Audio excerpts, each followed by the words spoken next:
Welcome to Legal Keys, unlocking time, revenue, and results. The podcast that connects you with the people, technologies, and trending topics shaping the modern legal landscape. From cutting-edge AI innovations to high-growth marketing strategies and everything in between.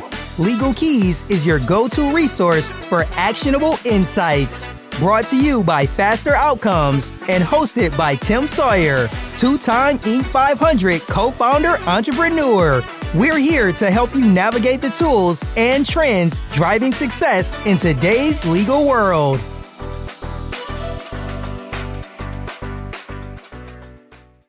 Hello, welcome to Legal Keys, sponsored by Faster Outcomes, the ultimate AI legal intelligence platform for law firms and lawyers of all shapes and sizes, with a focus on personal injury. We can discuss a little bit about that today, family law, and business healthcare.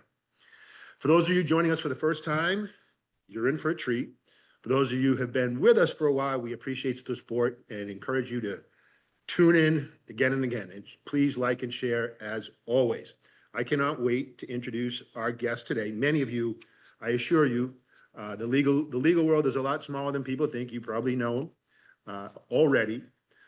Ben Glass is a nationally recognized personal injury and disability attorney, the founder of Ben Glass Law, and the CEO of Great Legal Marketing. I love that name, and I want to talk about that.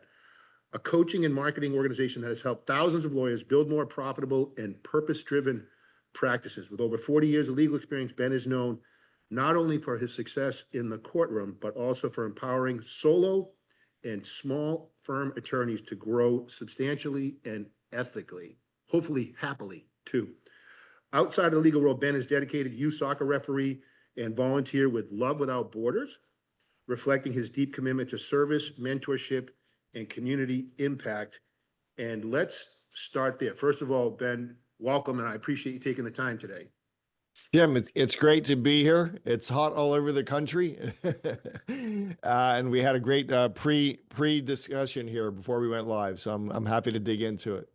I'm excited. And the first thing that sticks out, I spent a lot of time traveling the country, speaking with lawyers. There's this sense that you and I had alluded to this when we started. We see these people, they've got these great big mega firms. You've got people with medium-sized firms, small-sized firms. You're not only helping them grow, but you're helping them, when you say purpose-driven, I assume you're helping them understand why they want to grow, right? Talk a little bit about that and the fact that you still, after 40 years, are still passionate, digging in, and taking the time to do some community work. I think that's pretty cool, my friend. So I'm blessed. I'm doing some of the most interesting work in my career in the legal space, and I work with a really great team, and we work for really great clients. And so, you know, from the purpose-driven phrase, here's my philosophy. And every man, and when I use the word man, I mean humans, right? Every man has philosophy, whether you know it or not. But you're on this journey with no control over, Tim, who you were born to, when you were born, into what circumstances you were born. You have some control, we think, about how many years and days we get on this earth based upon our life habits. But we don't really know. We don't really know how much time we have. And I believe that life was meant to be lived in your joy and happiness. And so first, like what is life without being happy? And so what I'm really good at is helping lawyers who have an idea of what happy would be for them, what enriched, fulfilled life would be for them, and helping them, because they're lawyers, create a practice that serves that purpose. Because if you are good, if the lawyer is good, and if the team that comes to work likes coming to work and they're good, then their clients will be well served. Because let's face it, like most lawyers are actually pretty good at the craft of lawyering, right? They just, especially if you've been doing it for a while, you're pretty good at it, right? But unfortunately, Tim, a lot of lawyers are not very happy and not, you know, and some of them are miserable with their practice. But if you know that, I can help you figure out what's the next, where do I spend my next dollar, or where do I spend my next hour in recrafting my business to serve my life, which I want to be happy and I want to thrive in that. So that's a big meta philosophical thing. No, Start there. You got to start there. You have to start there. And one of the things that I always like to say, people say, Tim, well, what do you do? I said, at the end of the day, you know what I do? I try to give lawyers back more time. And whether that's time to go get more cases to smash their competition, great. Whether that's time to get home a few hours early to help put the kids to bed, that's pretty noble too. And I think sometimes, and the reason I love what you're doing from a purpose-driven standpoint, is sometimes we provide, lawyers are people, right? We provide this universal standard of the perfect, highly functioning machine law firm. And the reality is that's not for everybody, right? Not everybody wants to do that. And I think sometimes we push that standard a lot. I'm curious to hear your take on that. Well, yeah. So the worst thing you can do is look around what everybody else is doing and say, "Well, I want that too." If you haven't done the mindset work, the philosophical work, and so I think importantly, I think people need to know. Like I've had a mindset philosophical coach for probably 15 years. We have at the law firm at Ben Glass Law, we have business coaches, right?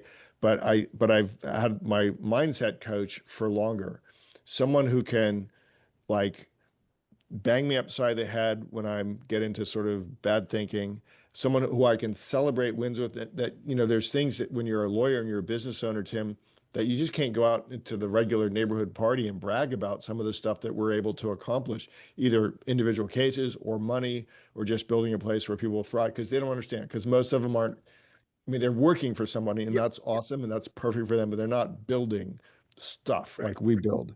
Um, and so, I forgot exactly what the question is, but it does get back to this. Being able to with clarity define what it is you want to shoot for, and the great thing in legal, as you know, is you just described it. There's so many different flavors. Yeah. There's so many different options, and if it's good for you, then it's good for the world. And if you're trying to get into a round peg into a square hole or whatever that is, and that's not you, then that's miserable. And which brings me my next question, because you just alluded to it, right? So building a law firm intentionally. And I think this applies not just, beat up on lawyers, but whether you're an insurance agent, an accountant, a lot of us at 25 years old, right? We go get our degrees and our in the letters behind our name, and we're not really sure what we want to do, right? We just go do it because your dad did it, your mom did it, and you're supposed to go be a hero. And most of us inherently are wired for growth. Most of us we're inherently wired for, I believe that. So sometimes we go down paths and then we end up at 45 going, how the hell did I get here? Right. And then you're like, this sucks. and now you got a reckoning. And so building a law firm with intentional growth, you've helped thousands of lawyers grow better firms through great legal marketing. What's the biggest mind shift you try to instill in lawyers who want to move from busy to profitable and purpose driven? What's got to happen?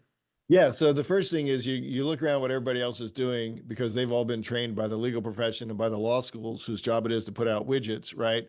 And you don't do what they're doing. Like so the biggest shift that has to happen, Tim, is that you have to believe that you have permission. You have the permission to design your own life. Okay. Like nobody makes these rules, the law school tells you how you're supposed to behave and what your path is. The profession tells you, well, we're not supposed to differentiate ourselves and talk about ourselves and make ourselves sound better than the next lawyer, even if we are better than the next lawyer. And so we reject all of that. Obviously, we stay inside all the legal boundaries because we like to keep our licenses, but we reject the thinking that says we're not allowed to go out. And Tim, if you're the perfect client for me, it's my moral obligation to get you to wander into my door and not into a competitor's door down the street who I think is not perfect for you. And so that's the shift that we start because you can go anywhere and you can learn the finances, you can learn the marketing, you can learn how to be a great cross-examiner. And I've done all of that stuff, right? But it's not very helpful if you don't believe that you have the right to build something that is just awesome for you and your family first. Like that's a big deal. You and your family first, everybody else is second. Yeah, that's a great point. And it reminds me, so prior to elective medicine, you and I were talking before we hopped on today, I worked in the insurance business. So my customers were insurance agents. And what reminds me of is insurance agents had this, some were really good at what's called cross marketing or bundling all their services. So homeowners, auto, and all the things together. And then other agents were really not good at it. And the question we always asked in training was, and you mentioned belief, is we put a sign up, says that, do you believe that I am the right person for this client? That this agency is the right agency for this client? That they could possibly be worse off if they went somewhere else and didn't put all their policies together here? Do you believe? Because if you believe, it's not a sales issue, it's a belief issue. I can't believe you just said that, because I haven't thought about that in 10 years. Yes. And now think, Tim, so we've got maybe 22, 23 people under roof here now, where every single person on our team, whether they're our virtual workers and team members in the Philippines or in Texas or right here under roof, every single member of the team believes that. Yeah. So every time there's a client interaction, they truly believe, look, we know which clients are not good for us, and we're great at saying no, but they truly believe how that sign that you had at the old office, right? The framework. And that's so important. And it's another thing that, if lawyers can solve for that, and it's not just hiring the right people, like you have to have I believe you have to have a philosophy. You have to have a guiding star, and mine is going to be different from yours. It's different from Sally's and different from Susie's. Okay. Yeah. That's all cool. But if you don't have that, everything else is just a random act of either hiring or training or marketing or whatever. And that can be fine, but I don't think it's ever going to get beyond fine. And so, which leads me to the next question, which is, you mentioned virtual, right? Go to a lot of conferences. There's a lot of folks that are have great companies. My colleague Rob Levine has his own staffing company that does a wonderful job. And obviously that's a growing part of the business. But what I hear mixed reviews about the success, and the vendor, the one providing the team member, will say, usually it's a cultural fit, it's a training issue, and the new employer treats them like a computer or a toy, right? Like this adjunct person versus a team member. I'd love if you could just take a couple minutes and talk about your experience with virtual employees and how you were able to integrate them successfully, if you were. So I almost said 100%. So we had one who was doing intake, and she was good for a while, and then we had to let her go. But the new learning that Ben and my son Brian, he's a partner in the law firm, the new learning for us is, how do we delegate better? How do we, if we're no good at training in-house, like we're going to be crappy at training overseas, right? Right. And then working with a quality vendor for sure. So we've got a couple quality vendors that we really like. But one of them, their big value add was teaching us, the customer, how to be a better leader of a virtual team member who, we've got, I think 5 or 6 or 7 now in the Philippines who work for us. And we think we're really good now at incorporating that. So they have our swag. We send them books. They're making more money on our economy than they would on theirs. They're working with we think, some pretty cool people, right? Yeah. And so now, having said all of that, we have pretty good systems in place for monitoring performance. We have dashboards. We have, again, this comes from the business coaching world. That is our investment, because we're not just coaches. We invest in coaching for ourselves and our businesses. So we've got systems that allow us to track and have conversations, and have open and honest conversations with team members and with managers. And look, for anyone's listening to this, it wasn't built overnight. We've learned a lot. We've learned a lot the hard way, and we've learned a lot from going to conferences, as you do, and listening to other people and hanging out with people who do this bigger, better, and faster than we do. That's Yeah. critical. So on balance, at the end of the day, you'd say I'm pro. If you've got good systems in place, you're pro virtual or what I call remote folks Oh, from we're around. yes, we are pro. We're yeah, we're like, what's the next need? Because I mean, here's the thing, and I hate to say something like it's harder to find great employees in America today because we have great employees. Our American-based employees are great. But ladies and gentlemen, you are competing against a worldwide economy, and you're competing with some people who are really hungry Yeah. to learn, hungry to work, who show up, who often have experience working for bigger, better organizations than we are. Like they've run call centers for major airlines or credit card companies, or they've, I was telling you, my executive assistant worked for Rob Levine, part of his organization. She obviously got good training there. Yeah. So we are pro. We are pro. But it's not just like find somebody on Upwork and start there. That's a recipe for disaster. Yes, you have the Well, controls. I'm glad that you had a positive experience because it's interesting. I think if you took up and down votes, you get, the data is not universal. Let's put it that way.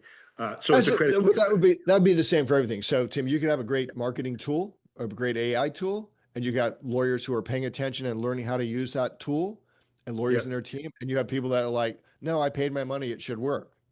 Right. Well, that's going to lead to a bad result many times. So Particularly with a human. So let's talk about that, Yes. right? You mentioned AI. Let's talk about AI for a second. So it seems like you've got a pretty nice construct within the law firm. In other words, the ability to bring in technology or 100%. Yeah. So talk about your experience with AI. I'm an AI guy, and Yes. So what have you first implemented so far internally, and what's your report on that? Kind of like you look at, remote. So our report is paid ChatGPT, paid Notebook LM. We're good. Here's the good news. The great news is that as I talk from time to time with lawyers in big law firms, giant law firms, Yep. they're still trying to figure out how to unwrap the package. And by that I mean their firms say all their sentences with AI begin with "we cannot." ... They're still trying to figure out like the rules. Right. We're entrepreneurs. We're taking reasonable care. We're not paranoid about AI. And every day now, there's different. Even in my own firm, there's different levels of sort of expertise. Yep.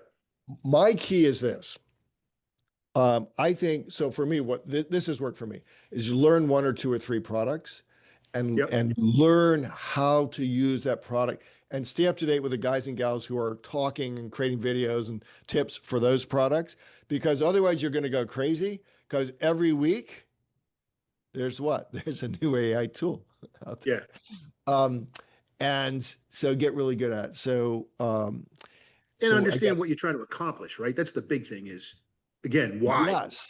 Just like, why do I want a virtual or remote employee? Why do I want to use AI in my firm? What am I trying to accomplish? I think that's where people get confused.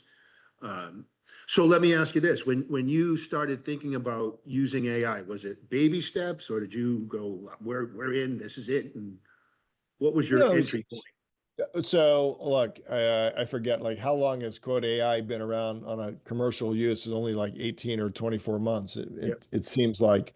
And so it was like, oh, this is kind of cool. This is baby steps. Oh, okay. First thing we do, we get paid versions of things, right? Because boom. And then, it's to the point where, my Chat GPT agent or whatever you call it, knows me, knows my work, knows more about ERISA long-term disability claims than most lawyers in the country, except those of us who do it on an everyday basis. Like, I'll match my AI engine against any lawyer who's not deeply involved in ERISA disability work every single day. And so it's discovering, and then it's going to conferences, and you got some guy or gal on the stage going, and boom, and we tried this, and then you go back and go, wow, that's cool, really cool. You don't want to get sucked into it. That's really cool. He talked about a different, Grok this week, and I don't even know the names of all these things. Because that can lead, you can go down a lot of rabbit holes here. But if someone's Yeah, talking about a product or AI agent, whatever, that you're using,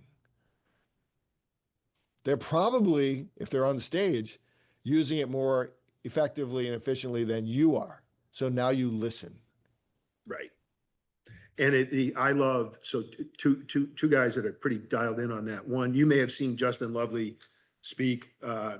He's Yep. pretty dialed in.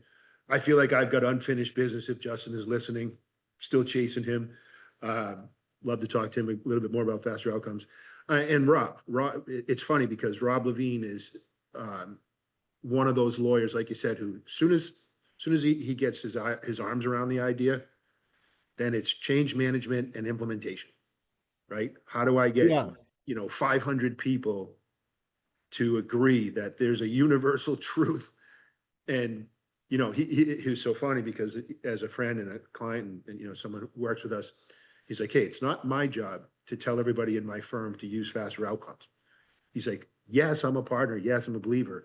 We have to demonstrate, we have to manage the change, right? In bite-sized pieces so that implementation doesn't become a barrier. They don't look at it as like, well, what I was doing was fine, right? You've got to bring them along with you to understand why. Like, why are we doing this? We're doing this because we can go from 5 hours for a demand to 10 minutes, right? That's why we're doing it. And we get paid on contingency.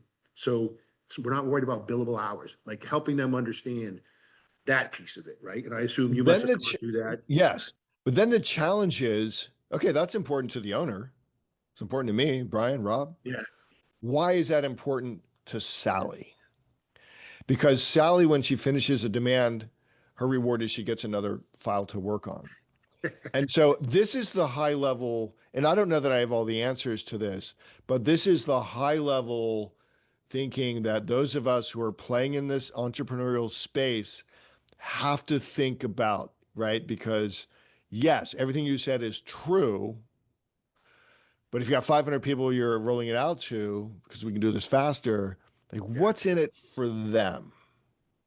And so that's building, that goes back to the culture that you've developed at the firm, what your compensation schemes are. Um, so And we have to making do it some easier deep, too. So that it yeah, was funny because Rob's thing is, well, to your point, he's like, we have to ask, what they're asking with them. Well, what's in it for me? Right? Like you said, I get you want to do this because now we can do 1,000 cases versus 600 for the same amount of money, if not less. But what's the trickle down benefit? And so and I don't want to just use Rob, but lawyers like yourself and Rob in larger firms, what they're mindful of is how does this integrate into existing workflows to make those workflows easier, right? So if you try to jam, hey, we can do this faster and I'm going to get $500 more per demand in profit. So this is what you're going to do. That's not going to work, right? Because if you've got, like you said, 500 people you're trying to convince, it's, well, help me understand how we could use this to make life easier for you. How would that work? Right. And what's interesting, I'm curious to hear your take on this, Ben. So when we were first talking about deploying our knowledge product, the knowledge, as I mentioned, it's aggregating all your firm's IP into one location and then, crawling all that information. And now you have a brain that you can talk to, the latest clause, the latest update, the latest research, and it's just your firm, right? In your firm, I would call it Ask Ben, right? Because Ben's got 4 decades of right. knowledge.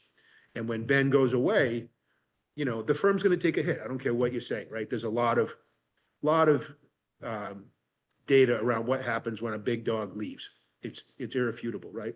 And so one is the ability to capture all that information. But it was funny because I was talking to this real sharp gal in one of these large law firms, and she's like, "Well, why don't we do this? Why don't we let's upload our workflows and let AI tell us what we need to do?" And it was the first time I had someone, because we do this long analysis of all your business it takes a minute, right? We want to do it right. She's like, well, let's try to do it. Let's reverse engineer this. If AI is so good, let's let AI poke the holes. And the results were incredible. Like, you got to put the workflows in there and all that. But that speaks to a high level of trust in where AI is at. And I'm not sure every human is there, right? I don't know if you'd be ready to say to a bot, hey, how can I do this better? right? How can I get everyone to buy into this? So, Oh, we say that every day. It doesn't mean the bot doesn't mean I do everything the bot says, but every single day I ask, how could we do this better? And as you and I were riffing a bit before we went live, yes, like we have built in our firm for our little sliver niche where we're a major player in the East Coast in ERISA long-term disability claims and handle cases across the country. Is like, and here's what we know. Here's what we have written. Here's our brief. There can be no hallucination yeah, when they're training on our stuff. Here's the it's a great arguments idea. we've used before. Oh yeah. Here's their brief, here's our brief. Where are we not strong against their brief? What questions is the judge going to ask on oral argument in the Third Circuit Court of Appeals? What do you think based upon this and what you know about us and what you know about ERISA based on our work? Not hallucinating, our work. And that's, and so, but again, I think I'm in the minority so far. I know You I are. am because you eliminate all big law lawyers who are still trying to unwrap the package. Yeah. But there is a growing body, as the speakers you mentioned, like there's a growing body of work and good lawyers and good consultants who are saying, holy crap. And now here's at the end of the game for the lawyers, it's like, what are we paid when we are still actively working cases? Like so many of the folks listening to this podcast are going to be the ones who are still actively working cases. They may be the CEO, the founder, right? But we're still doing cases. Yep. And what are we paid to do on our client's case? We're paid to put our legal mind and to create a strategy to maximize the outcome of the case or to solve the problem or the opportunity, whatever area of law it is. Yep. That's really what we're paid to do. And so the more time, you're exactly right, that we can free up for Ben to think about a strategy for your case that my team will implement. AI might help give us some guides, but the more time we free up Ben's brain for that, the better the client gets, the better the team is because they're not wasting time. We're making more money and we share. Like our team likes coming to work on Monday. We tell people who come to work for us, the worst thing that's going to happen to you, Tim, is that this is going to be the very best place you ever worked, right? I need to hear from you. We have open That's feedback loops. I won't promise I can say yes to everything, but if I don't know what your issue is, Yeah. I can't be working on it. So that's a long rant, but you can see, I get excited about this. And I think part of my I do mission. too. It's cool stuff, man. And it's there are a lot of smart lawyers who, like, I think you hit the nail on the head, and then we'll start to wind down this last segment. You hit the nail on the head, right? You're entrepreneurial, Yes. right? So you're not going to get locked into, wait, I'm waiting for the ABA to give an opinion on my street. They'll say, well, they've We're done not waiting. Virginia. Yeah, but not my street, right? We're not waiting for anything the ABA does. Trust me. And then people get locked because I'll be at conferences and giving it, we do CLE talks and stuff, and they'll say, well, I'm waiting for this association, MMJ, AAJ, to tell me. It's like, dude, Yeah. they know about as much, they Zero. have to protect a lot more than you do, right? Like, And the client is expecting yeah, that you are going to be using automation and AI. You're going to be using every tool that you have to maximize whatever the problem is that you're trying to solve for them, amen whether to it's that.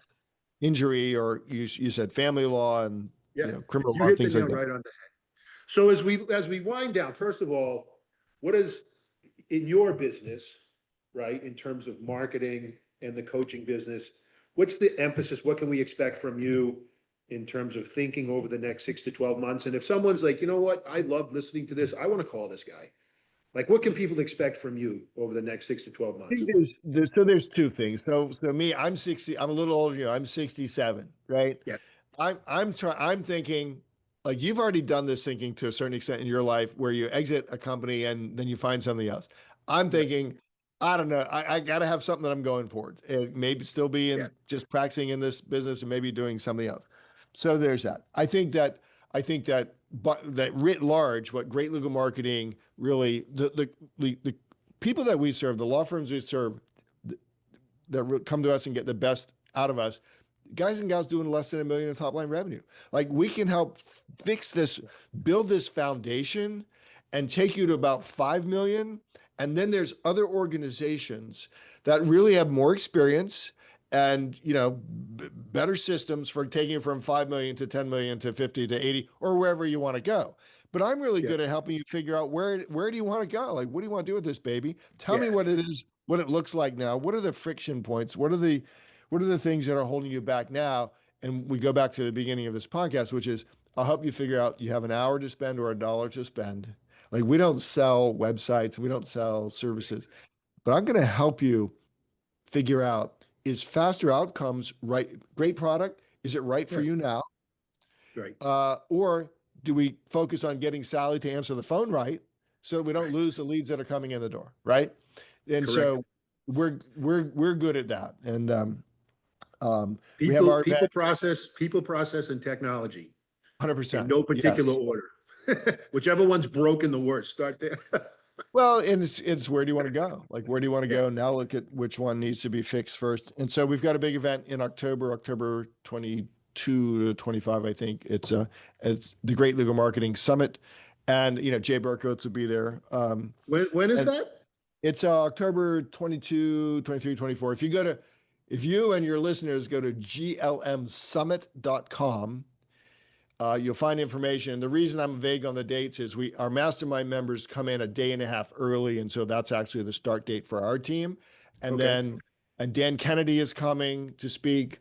And then he's having a private lunch with our mastermind members. And, you know, if you're a fan of marketing, then you know who Dan Kennedy is, the godfather of direct response marketing and a good friend of mine for 20 years as well. So you have sponsors there, exhibiting opportunities? They do. You should. We're going. Tell you right now. Yes, I will. Offline, Katie, when we're done, I don't want to interrupt you, but I'm officially announcing today to everyone on this podcast. I'll see you there. There we go. It's a great group because here's the thing about our event. Here's why vendor sponsors like our event is that it's not huge, but it's filled with owners who can make decisions, right? And so God bless them, but some of these events, 1,000, 2,000, 2,500 people, like it's real. I talk to the vendors, they're like, man, nobody ever comes over to talk to me, and none of them are owners. Like we have owners. we have mom and pop running law firms that are trying to get better so that they can be happier, serve their clients, and create for their own selves a great place that attracts talent to come work for them. Got it. So we will see you there, and congratulations. Awesome. And I really appreciate you taking the time today. This was a lot more fun than I thought we were going to have, and I usually have a lot of fun. So that tells you how I feel about this. How do people get? I know that's where to go for the event, but if people just want to get in touch with you and say, you know what, this is a cool guy, I want to talk to him. And I got two things. So LinkedIn, I'm big on LinkedIn, post a lot there. So it's Ben Glass or Benjamin Glass. But I also have this program I run called lunchwithben.com.